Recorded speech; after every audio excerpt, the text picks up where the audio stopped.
Hi guys. Welcome to Charities Bubble USA, your number one channel. I'm here. Today we are gonna do another different video and I'm gonna talk about different things. But before I go there, I wanna thank my subscribers. Guys, you guys are awesome for subscribing, for always liking my videos, for always commenting. Thank you, thank you, thank you. So when you watch my video, guys, please like it. I normally say that it doesn't cost you anything to press that like button. And at the same time, if you want to ask me something, leave it on the comment section. Make a compliment on the comment section, so that I can see, I like those interactions that people do. They're really, really good. And I also want to welcome the new subscribers. I know we have new ones, and welcome to this family. I talk about USA. I also talk about different things that I'm doing with my family. Sometimes I can do shows with my husband. Sometimes I do with my kids. There's an upcoming video that I'm gonna do with my son. For you, like to just have a feel of how a young person survives here in the US. I also want to talk to you who hasn't subscribed to my channel. Please consider subscribing to my YouTube channel because you are missing out. You're missing out. So today, I want to talk about some of the different things that you will find when you come to live here in the US, because here it's a little bit different. And especially when you're coming from another country, when you're coming from Africa. It's going to be very, very, very different when you come here. And it's good just to have an overview, because you can wonder, when we were coming in, we were wondering like, how is life there? But when we came here, we found out that it was very different, and we didn't have anybody who would have told us how it was. So I want to talk about just a little bit of that. I also want to just touch a little bit of what has been happening around here. I've received messages, people asking me if I am safe or whatever.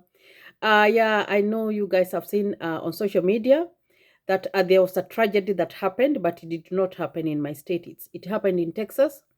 And all we can do for those families is to pray for them, because no parents dreams of losing a child. As a mom, as a parent with young kids, I feel it. I can't imagine taking my daughter to school and then being told another story that I am not going to be able to see. It is so sad. So the only thing that I can ask you guys is to pray for us, pray for our country, pray even for our lawmakers, because they're the ones who can change the laws so that people, young men or young people, do not get access to weapons which can lead to violence. That's all that we can ask for you, because I am a very prayerful person, and I believe that God does miracles. But you find that we have our legislators who need to change some of the laws. Here in the US, there's something called the Second Amendment, which enables individuals to purchase weapons. But you find that when it's something that can cause destruction, then there should be limitations, because I believe that our laws are good, and our laws, without laws, people cannot do well, because I think human beings are programmed in a way that they have to follow a certain set of rules, so that they can thrive. You know, some of you who are Christians, you are very familiar with the children of Israel.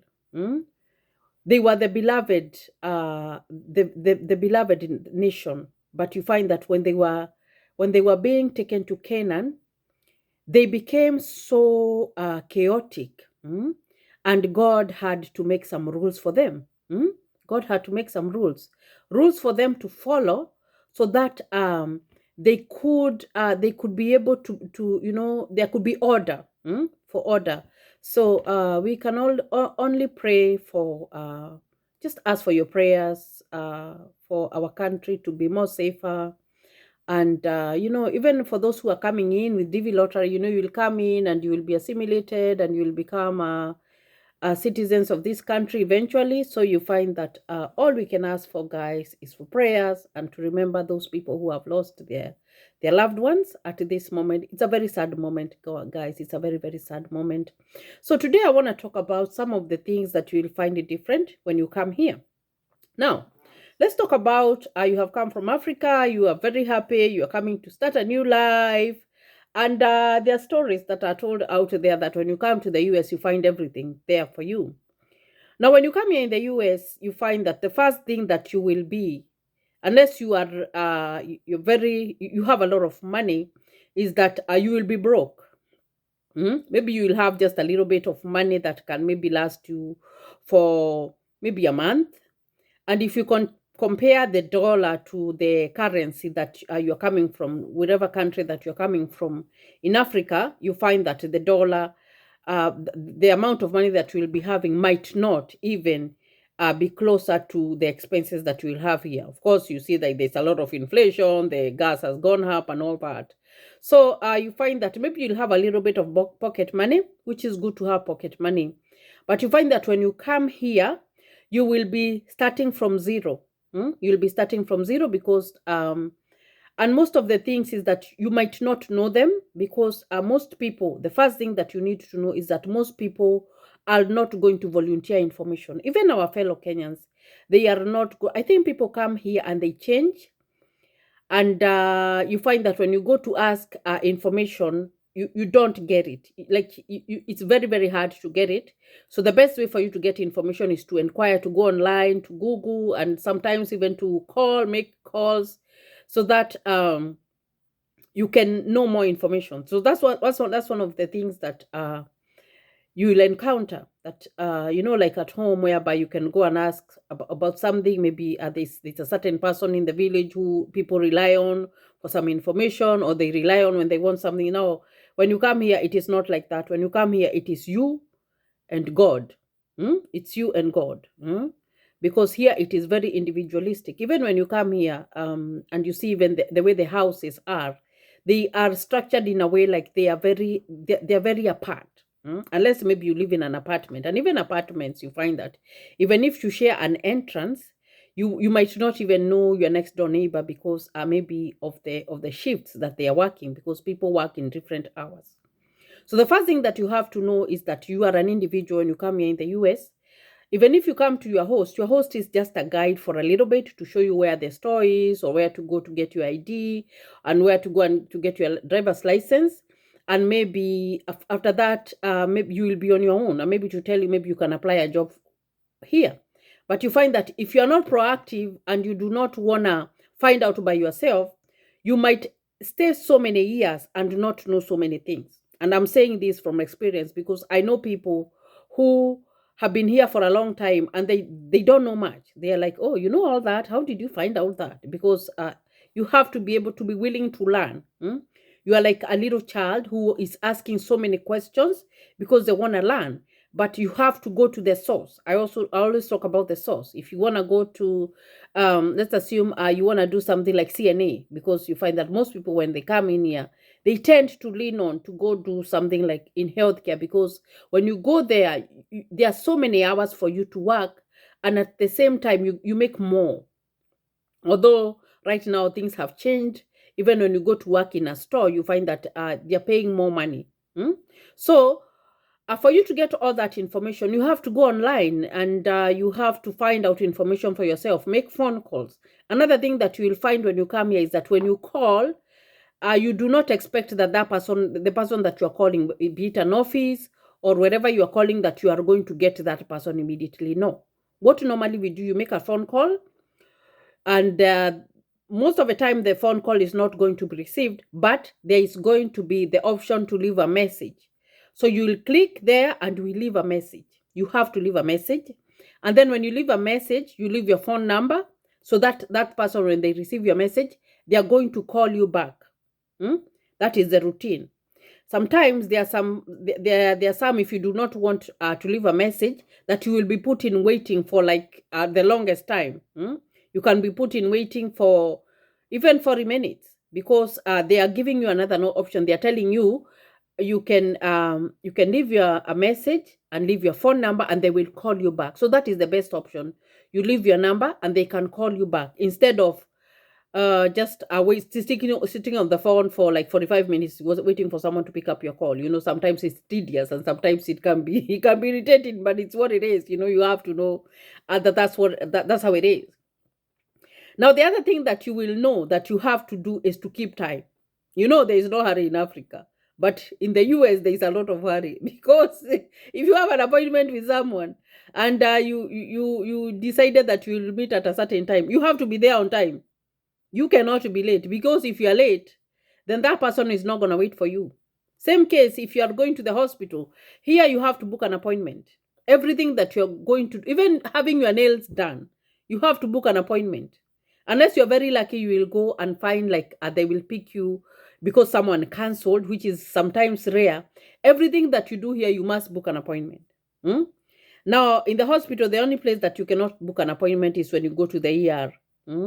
And for me personally, I really, unless I have an emergency, I really do not like going to the ER because ER can be very costly. So I prefer booking an appointment with my primary care doctor and just going in and seeing him, because he knows me better. Because even if I go to the ER, they'll still refer me to my primary care doctor. So you have to know that most of the things are done here by appointment. So they will give you an appointment. Even sometimes, even I was surprised when I went for my social since COVID. You find that if you go to get your social security number, you have to book an appointment online, and then they will tell you you can come at this time. So many things have changed, and you'll find that appointments, you'll have to be booking appointment all the time. When you're going somewhere, you'll have to be calling and leaving messages. That is something. The other thing that you will find different is food. You will not know the kinds of foods that are here unless you are maybe you live in an urban area. You will know, but if you come from the village, sometimes it will be a challenge, especially to go to the restaurant and order.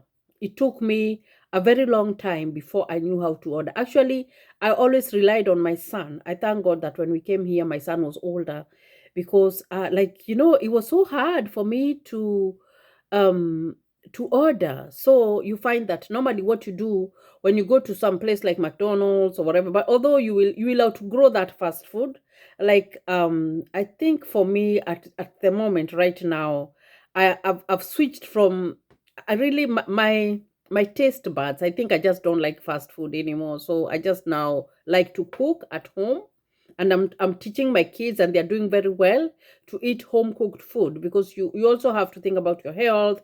You also have to think about so many things. But when you come in, you find that you have to you have to sample everything to know this is what I want, and this is this is what I do not want. It all depends with an individual. So the best thing, if you go to a restaurant and you're ordering, is to look at the numbers, because it's so diverse. There's so many cultures here in the US, and you find that because of all that, they make everything easy for everybody. So when you go to a restaurant, if you're not sure what you want, they have a big menu screen.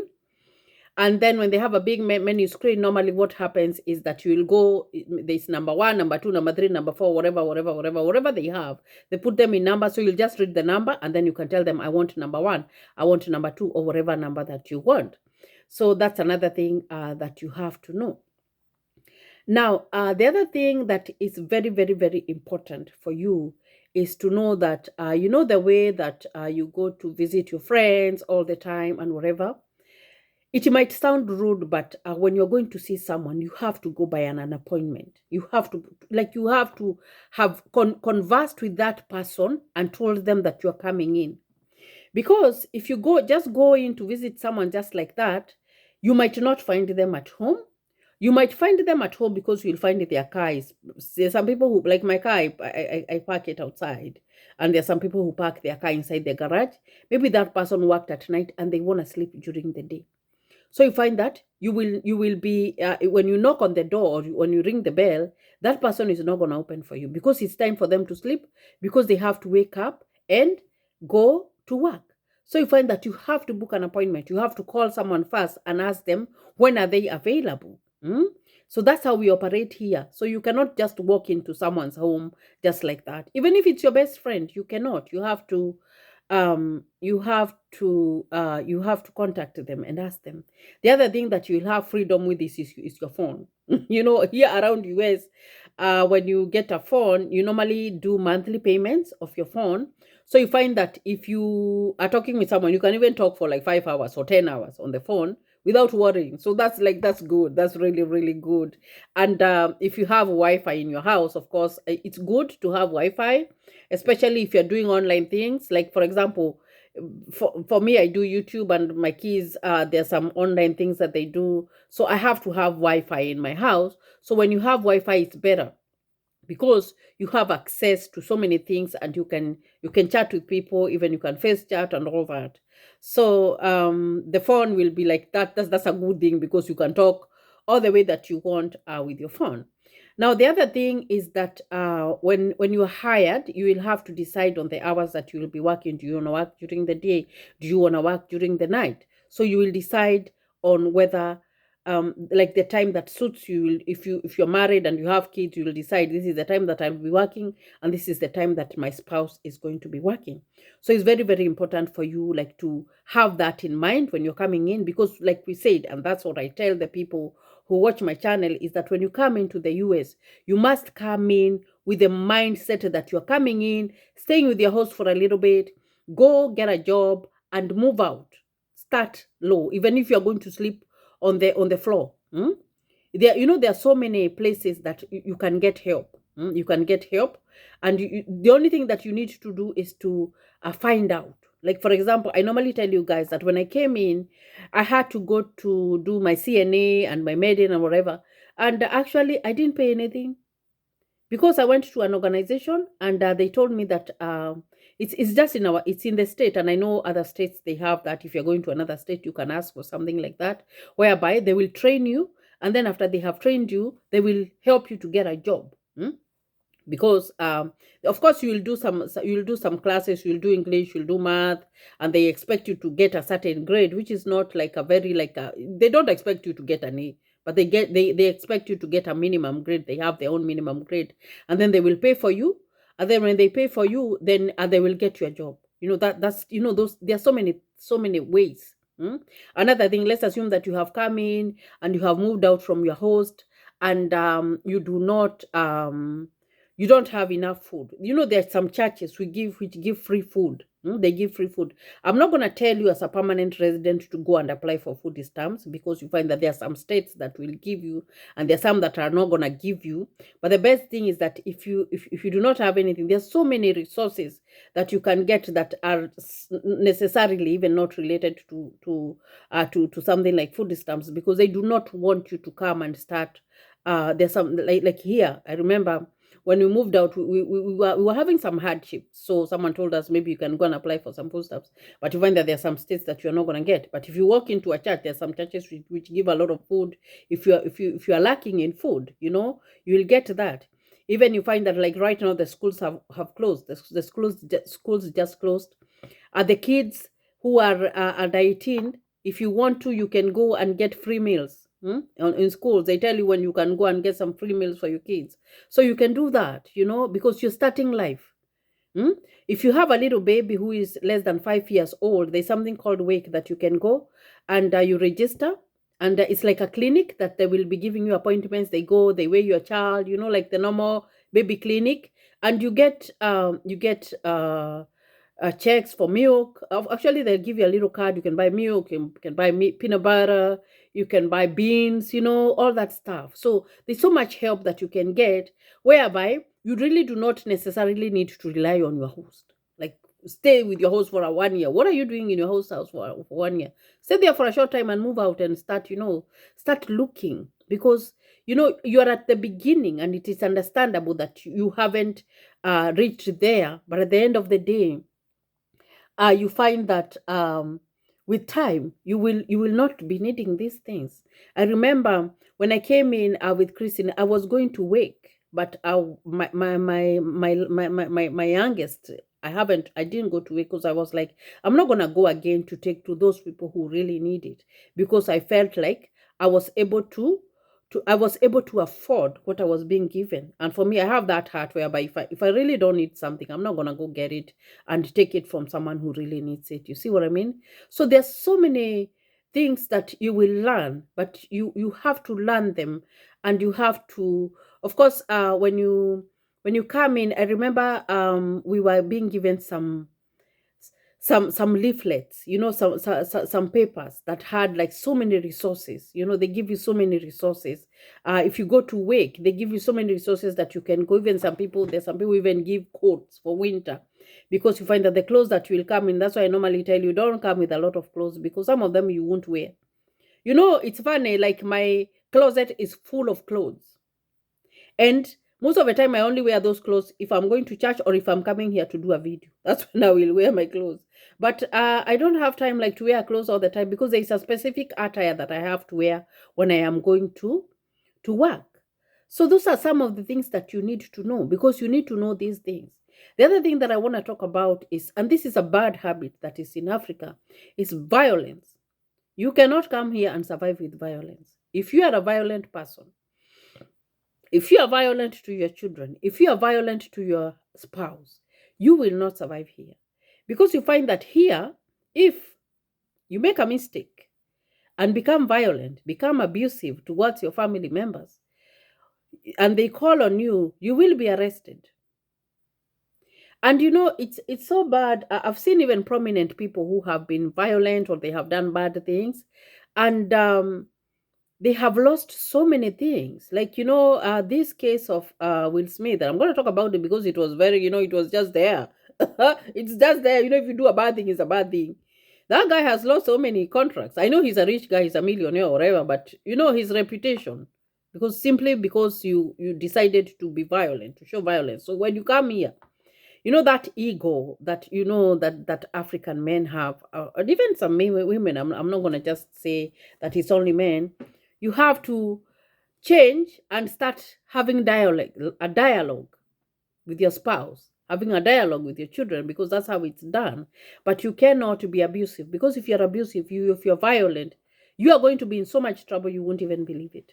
And you find that here, if you're reported because of something like that, it doesn't go away. It stays in your record. Because I told you, when you come here, you get something called a social security. Now, social, when you have that and you do something bad, or maybe let's assume, or if not even domestic violence, even if you went and had an accident, when you go to look for your insurance, you find that they will look you up and they will see this person had an accident at this time, this person was given a ticket at this time. Those things follow you. So you have to learn, like, the American way is not the African way, because the African way is a little bit different, and actually it's very, very different. And that's why I have to talk about these things, so that like how to start your life. And it doesn't mean that when you come in, because you're not being violent, is that your home is going to break. No. There are other ways that you can communicate and make a very, very, very, very wonderful family, if you have a family, for that matter. The other thing, this is for men. You find that in Africa, especially in Kenya, let me talk about Kenya, because I know that men are allowed to marry many wives. If you come here and you go here, you go here, you go here, you go here, you have kids everywhere, what's going to happen is that you have to take care of those children, because you chose to have them. So you can find, like, a person came here and maybe they have like 5 kids with different women. You'll have to take care of those children. So you have to know that if you have those children, they will do something called garnishing. If you go to work, they will take money from you and they will give it to your kids, because you had them and it's your responsibility to have them. So you have to know that something like polygamy is not allowed here in the US. You're only allowed one wife. So if you decide to have so many girlfriends and so many kids, then the responsibility is going to be there. You have to take care of those kids. You have to. You cannot leave it. It's not Africa, whereby men, they leave a woman with kids and they go, and then they want to come back when the kids are older. No, it doesn't work like that here. It's very, very different. So those are some of the things that you need to know before you come here. The other things that you need to know is that when you're driving, because you have to drive, especially if you come to a state like the one that I live in, you will have to drive your own car. Unless you go to New York and maybe you'll be using the subway or whatever. You find that here you have to drive your own car.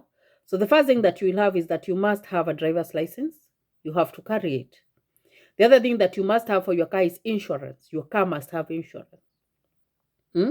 It must have insurance. If you cannot afford like the comprehensive, the one that covers your car, then you must have a third party, because if you happen to hit someone's car, then you have, that car has to be paid. It has to be compensated.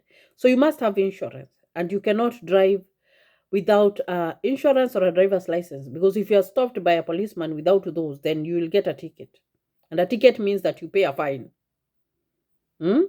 Another thing is that you cannot drive when you're drunk. If you drive when you're drunk, you risk so many fines, and you risk your driver's license being taken away, because not only are you putting yourself in danger, you're putting the other people in danger. So you cannot do that. And that's some of the things that make people, when they come from Africa, they become homeless. Why? Because they came in here and they started drinking, because beer is very cheap. It's very cheap. You buy it in the store. It's very, very cheap, but you choose. If you drink, you choose to drink it wisely. Because if you drink and you're caught, you don't even necessarily being caught, because if you drive when you're drunk and someone sees you and you're driving when you're drunk, they're going to call the authorities. And here, when you pick up the phone, you call 911, they're there within 5 minutes. They're there.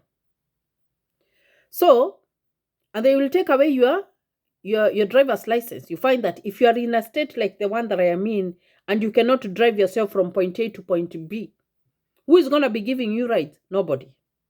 Who is going to be taking care, like coming to pick you up from your home and taking you to work and bringing you to work? Nobody, because everybody has their own schedule. So what will happen is that you will not even have a job, because you cannot drive yourself to work. And that is what makes people, you find that people come here and they become homeless because of some of those things. Because some people do not know, because you'll come here, you'll get into the wrong crowd. You can either get into the right crowd or the wrong crowd here in the US. And you can, you are free to make your own decisions. As Africans, we have been brought up in a way that it's very hard for us to say no. I know it was very hard for me to say no. But with time, I think, and with aging, when you age, sometimes you're like, whatever, who cares? You have to be able to say no. You have to be able to look at the kind of people that you have found and say, I am not going to follow this route. Because you do not want to be here for like 30 years and you're still living in an apartment. No. I don't understand how that happens, but it does. Because did you make your choices wisely? No, you did not. So you have to be able to make your choices wisely. And it's good to have such a conversation, because you find that, especially our young people, they will come in and they don't want to go to school. They want to go to work. Yeah, it's good to go to work. But at the end of the day, when you grow older, you find that the work that you are doing, maybe you are working doubles. Because you find that I've seen people reason like this. They're like, I don't want to go to school to become a nurse, because I can, as a CNA, I can work so many double shifts and I can still make the same money that the nurse is making. But you find that the nurse is only working 3 days in a week and they're making money, and you are working a full week. You're even picking more shifts. Maybe you only have one day to rest for you to make that money. But what will happen when you are 50 years old? Are you going to be able to do those doubles? No, you will not be able to. So you find that the life that you are living when you are younger, you will not be able to afford it when you're older, because you have to look at the future. We don't only look at what is here, we look even at the future. So when you look at the future, then you are able to plan, because you have to be able to plan your life. So I thought that it was good I would talk about this. I know there is much more that we need to talk about. The other thing that's very important is that you must have your own health insurance. Let me not forget that, because health insurance, when you get sick and you want to go and see a doctor, your primary care doctor, you will not see a doctor without insurance. Although there are some hospitals that take people without insurance, but you have to go and show your proof of income. But there is no way that you're not going to have insurance and you're working like you're making, they look at what you make yearly. Maybe you're making like 50,000 and you don't have insurance. They are not going to treat you, because they will know that it's a choice that you have made not to have insurance. So it's very, very good to have insurance when you live here in this country, because anything can happen. and you do not want to show up in the ER without insurance, and then they will charge you so much money that you'll be in so much debt. So insurance really helps. So you have to think about those things when you're coming here to live in the US. So I hope this video is going to help someone. And I'll see you in another video. We'll continue having these conversations, especially for those people who are coming in. So if you have any question, do not hesitate to type it there. And I'm going to talk about it in my other consecutive videos. So thank you for watching, and God bless you.